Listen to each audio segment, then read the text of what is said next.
We've learned U.S. Republican presidential candidate Donald Trump has called on his supporters to vote at the final rally of his campaign in Grand Rapids in the swing state of Michigan. Trump emphasized that the Democrats mathematically cannot win and that the ball is in the hands of the Republicans. All people have to do is go out and vote. Listen in.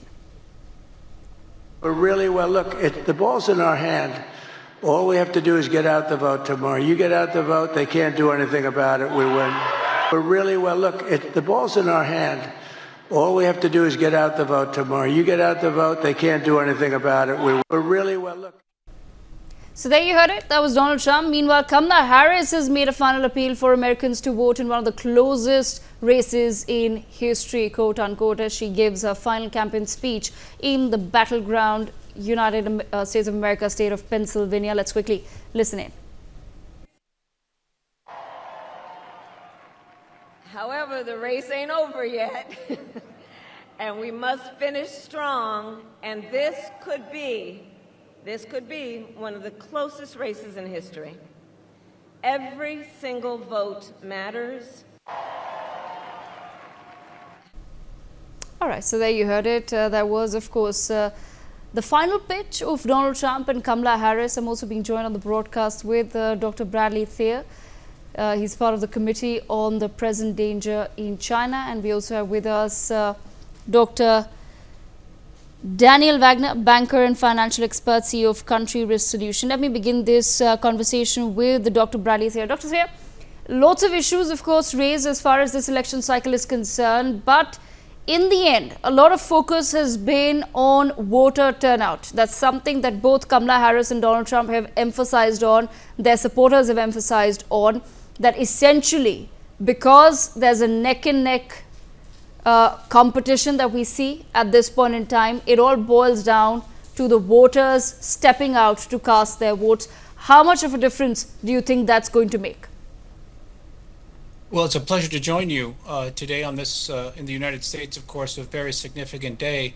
I think it's going to make a very important difference. The Republicans have identified low propensity voters, as they call them, individuals who have not voted in the last election or vote only occasionally. And the Republicans are very pleased with the turnout in early voting in the critical swing states, particularly in Pennsylvania, Michigan, Wisconsin, and North Carolina and Georgia, and Arizona as well. So whereas the Democratic turnout seems to be depressed in terms of early voting in critical swing states. So the Republicans believe that they have an advantage in early voting going in, of course, to today's election. As you've noted, that well over 70 million Americans have voted already, and we expect about 90 million Americans to vote today. So the bulk of the voting will still be done today on Election Day.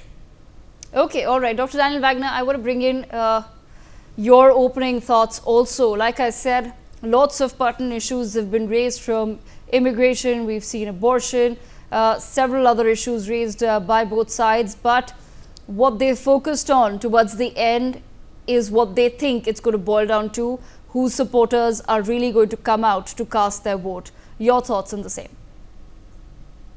Yeah, that's exactly right. In the end, what matters most is who goes out and votes. And it's very encouraging that so many people have already voted early on mail-in ballots. And we also expect that there's going to be a record turnout for today's vote.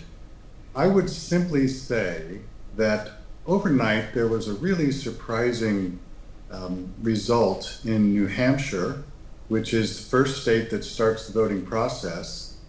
And there it appears that Harris has a 28-point lead, if we can believe what exit voting says.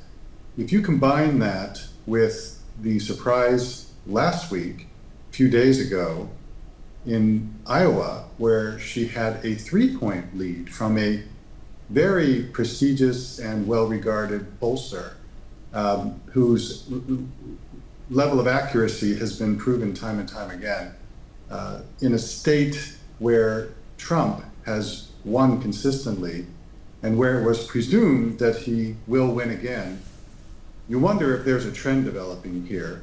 And some of the pundits are talking about the potential for a landslide in Harris's direction. Truth is, we don't know. This is all speculation. You could also add, for example, that if you look at the last history regarding stock market performance and how the Democrats and the Republicans have fared, since 1992, every time there's been a upward trajectory for the stock market more generally in the years preceding the vote, Democrats have won. Now, that's not exactly a scientific poll, but if we look at these things, one could wonder whether Harris is ultimately going to have a landslide. And this is something that I've wondered about in the previous weeks, the reason being that there seem to be a number of people in the Republican Party who don't want to admit that they've got concerns about Trump, and they don't want to admit to their spouse or their family that they're going to go behind that curtain today and perhaps vote for Kamala Harris. But that's certainly possible. For more such videos, subscribe to the NewsX YouTube channel, hit the bell icon.